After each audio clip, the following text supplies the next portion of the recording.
নমস্কার, বং হ্যাংলায় আপনাদের স্বাগত। হালুয়ার মধ্যে একটা বেশ সহজ হালুয়া হলো ডিমের হালুয়া।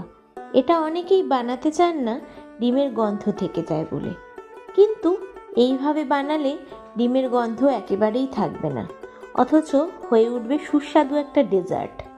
প্রথমে 4টে ডিমের সাথে হাফ কাপ চিনি মিশিয়ে দুটোকে খুব ভালো করে গুলিয়ে নিতে হবে, যাতে কোনো লাম্পস না থাকে আর চিনি একেবারে মিশে যায় ডিমের সাথে। আপনারা আপনাদের ইচ্ছে মতো চিনির পরিমাণ বাড়িয়ে বা কমিয়ে নিতে পারেন, কিন্তু এতেই বেশ ভালোই মিষ্টি হয়।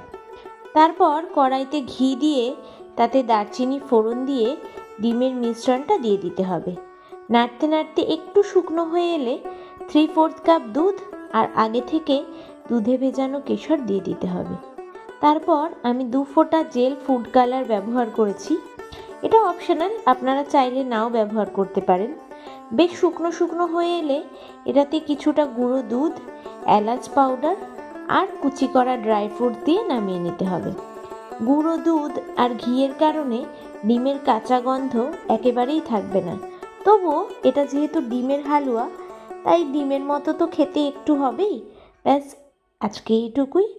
তারপর দেখা হবে আবার অন্য কোনো একটি ভিডিওতে।